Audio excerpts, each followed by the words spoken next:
Howdy, this is Florian and I run the website lifesciencementor.com. Today is another day of my 180-day Idea Machine Challenge. To recap, if you don't know yet, I'm testing out 10 different ideas, or I'm testing out 10 ideas for one different topic each day for the next 180 days, or more precisely, I'm 33 days in, or 32 days in the challenge. And these ideas, these themes, these topics are from health to social, to mindfulness, to business, anything. And I'm going after the book Become an Idea Machine from James and Claudia Altucher. And I'm hoping I can stimulate my own creativity, and I hope I can inspire you with the ideas that I have. And the basis is that basically you develop 10 ideas to any topic, and if you practice that every day, then in the end you will be really creative and come up with ideas very quickly to the spot. And if you have ideas and you can put them to practice, then there will be basically no situation where you could lose, right? So you basically you are always on fire in the end, even, right? If there's a problem, if your car breaks down, you know what to do, right? You know how to think about 10 ideas or maybe even more within half an hour, and then you can just come up with unconventional or conventional ideas, and this will really help you in life. All right, so today's idea is about costumes you could wear. Just like a different outfit, and see how people react if you wear that in everyday life, and see also how you will change. So first of all, there's the concept of thin slice, and Malcolm Gladwell talked about that in his book Blink. It's basically our capability of forming a snap judgment. So within the first 2 seconds, we know if we like a person or what that person means to us. We can also judge a situation very quickly, and we can also judge certain items. And it's very obvious to many of us that we dress for a job talk appropriately, and we don't dress like a sloth. Even if we have the greatest accomplishments on earth, we dress properly to give the message that we really want the job, and we are really trying our best, show us from our best side, right? And the other person will get the positive impression. There are also other situations where people want to show something, like a rock star would maybe even in an official interview come with full colors and like full outfit to make a statement, right? So the point is that we very quickly see something and judge a situation, judge a person, and you can play around with that a little bit, and then have the desired effect that you want from your audience. It's a very accepted concept. It also applies to things, by the way. In Blink, Malcolm Gladwell talks about it's Greek statue. It's a kouros. It's basically one of these statues with like a naked male, and he has his right leg forward or his left leg forward, has his arms to the side. And the Getty Museum was on the verge, or actually bought, a kouros which they thought was from 6th century before Christmas, before Christ BC, before Christ's birth, and they tested it scientifically, and everything checked out. And then they showed it to experts who had actually done digs, who actually dug out statues from the earth, and they overwhelmingly said, "Don't buy this thing; it's fake." And then they did more extensive studies, and they realized subsequently, yeah, it indeed is a fake. And those people could refute the scientific studies that the Getty Museum did within 2 seconds. One of them even described that it was like a glass wall was between him and the statue. And so their gut told them this is not a real thing, this is fake. What all the scientific studies couldn't figure out.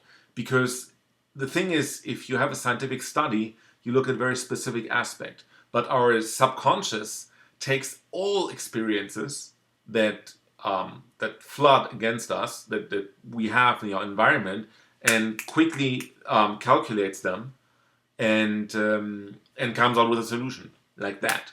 And so we can often trust a snap judgment. In this situation, we should not trust a snap judgment. But the point is that people form that snap judgment.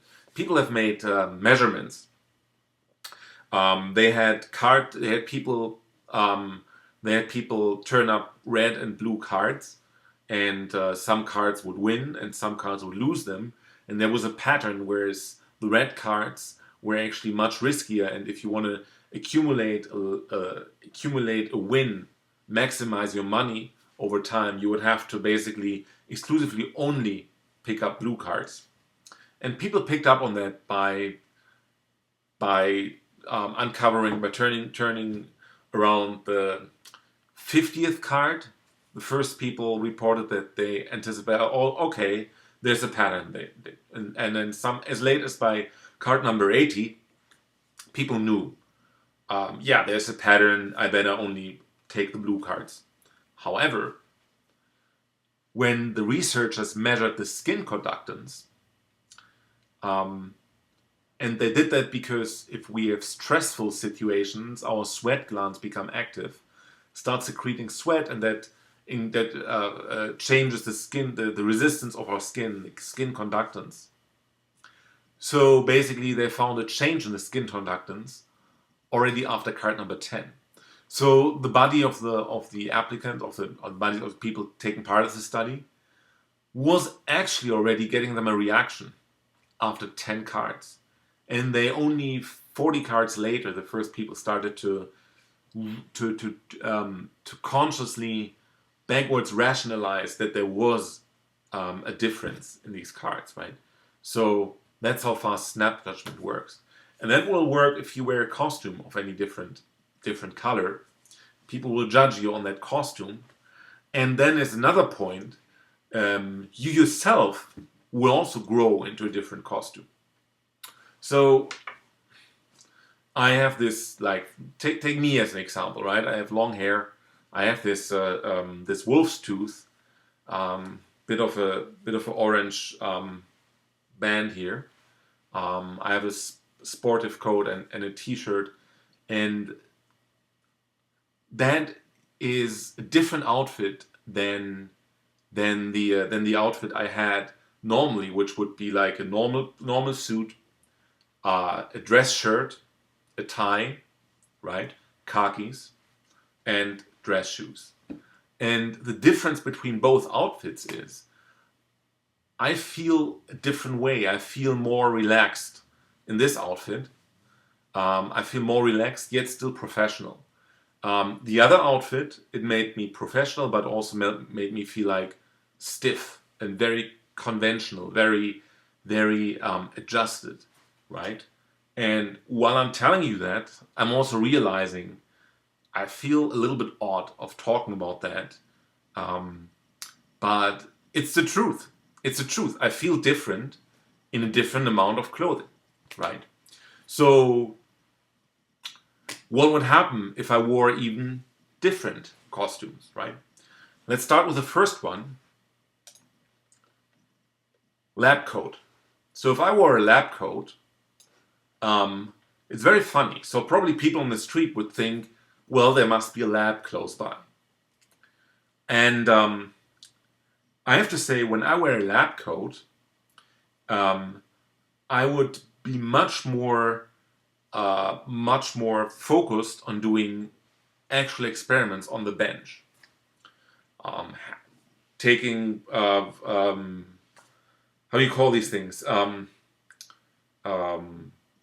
Pouring chemicals, mixing them, pipetting stuff, and all the lab work that you see in science shows and everything, right?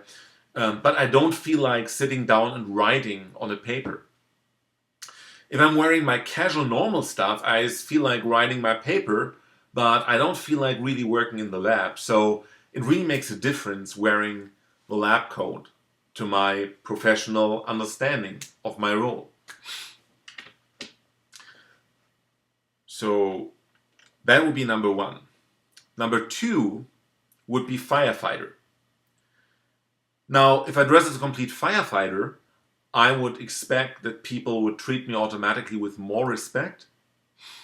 And on the other hand, I would actually not be sure if I would really want to wear a firefighter's uniform, because I don't even know whether I earned this uniform, right? I'm not a firefighter, so it feels like, nah, can I really wear that? But just to show the effect, would be, we have a grocery store around the corner, and sometimes the fire department parks their vehicle in front of it, and then you have like firefighters in there going shopping. Pretty funny, but you see that people actually don't come as close to these firefighters as they are coming closer to other people, and yet they look at them with like the utmost respect, right? So rightly so, we regard firefighters as heroes, right? And having alone the uniform conveys that air of hero-ness, of heroicness, right? So that's precisely the reason why I wouldn't even know whether I should ever wear a firefighter's uniform just for one day, right? I'm all for wearing anything you want, but firefighter uniform, I don't know. Firefighter, policeman, I gotta have to earn that, right? But then you can already see how much of a perception is just linked to the concept of a uniform. All right, firefighter. Number three, astronaut. That would probably make people watch if I wear the whole fishbowl on top. I could tell them that my capsule just landed on the Hudson River since I'm in New York, and I'm looking for the next flight out to Cape Canaveral. But I would be curious how people react with that, because that's certainly something you don't see every time. Number four, Benjamin Franklin. Seriously, you probably look like someone who just came from a reenactment of the Revolutionary War, and sometimes you see people that wear these costumes, and I think people have a sympathetic spot in their heart for these people. It's like the founding fathers, and it's great that some people, I really like it. It's great that some people dress up and and celebrate the foundation of this nation with that, right? So Benjamin Franklin, very interesting person. The self-made guy who wasn't, if you read the autobiography of Benjamin Franklin, which I've reviewed on my blog, he is a self-made man. He wasn't all too savvy with people, but he became even ambassador to France at one point, and one of the best person with people. He taught himself, and from that point alone, he's a role model. He also, of course, he instructed Thomas Jefferson to write the Declaration of Independence, and he was actually later on, he first had his printing business. He learned to be a printer. That later on got him all in contact with people from the government, and he advised the government to print money, basically, because he thought that makes it easier to pay, and for the colonies have print money. And he was the guy having printing presses, right? So he got the how do you call it? He got the order of printing money, or at least he got into contact with those that were responsible for the finances from the government. And then at one point he retired. With 40 years, he had enough people that started their own business, so basically franchised his own printing business. And then he retired, and then he started to do science, right? He invented the lightning rod, he invented the Franklin stove, he founded the fire department in Philadelphia, and other things. So yeah, impersonating Benjamin Franklin would be a fun thing to do. It'd be something I'd really like, even though the costume might not be easy to get, but yeah, it should be. So yeah, Benjamin Franklin. And number 4 or number 5 would be dress like a rock star. Already have the long hair, probably add some spiky wristband, maybe some boots, and maybe run around with a guitar. So how would people react? Probably like girls would specifically react positively. Other people as well. Yeah, dude, cool. And stuff like that. That may be a fun thing to do, and I wouldn't need to dress that much different. In contrast, number 6, the hippie. Yeah, I'm not talking about some West Village hipster. I'm talking about a full-fledged hippie. Flower power. Flower t-shirt, acoustic guitar, and maybe bandana, something like that. It would be good to see the contrast. Is that still somebody? Do people react more positive to being a rock star or being a hippie? My guess is it's probably both equally the same, but it would be interesting to see how people react to these two different costumes. Number 7, dress as a pilot. You could walk around in public. It's a bit of it's a slightly variation of the dress. It's not that much different. You sometimes see pilots walking around in public, but I would actually, because pilots have like a rank system, right? So I would be curious if I see myself more in a powerful position being in a pilot's uniform or not. It's more like seeing how I myself react rather than see how the environment reacts. Number 8. It would be hard hat guy, repairman, electrician, tradesman, some guy with a yellow or white helmet, some tools, a tool belt on the side, and I wonder whether people would ask me for help if I'm just running around and looking like you could build the next house. Right? So that would be interesting to see. It's maybe not a very extraordinarily different uniform, but I'd be actually curious to see how people react if you approach them and ask them something, or maybe suggest if they need help, if they actually want to take your help, or if they actually go to you and ask you for help, and all these kind of things, right? That would be interesting to see. Number 9, a diver in full-fledged like snorkel, or a scuba diver, full-fledged scuba uniform. And I could pretend I just climbed out of the East River and I'm part of a squad for a project that wants to fix some ropes to the Isle of Manhattan and tries to turn it around once. That actually happened. There was actually a hoax in a newspaper once where a newspaper in the 19th century claimed that people wanted to turn around the island of Manhattan. And I think the people that wanted to do that supposedly wanted to do that, were even able to acquire funds or something like that for that. So it's a pretty wild story. Yeah, being a diver, maybe even like get somebody to throw some water on me so that I'm really looking like dripping, as if I'm just climbed out of the Hudson River. That would be cool. Some vigilante superhero costume. Green Arrow, Robin Hood, Batman. How would people react? Would they think that I'm a carnival prank? Or would they subtly accept that? Do people accept vigilantes along their midst or not? And more important, how would I react myself in these costumes? Would I feel stronger, or would I just think, it's just so far out there, just a carnival costume? Number 11, wheelchair bound. So this is not a real costume, but I think it would be a great experience to see how my life would be if I drive in a wheelchair for a day, right? We think that everything's for granted.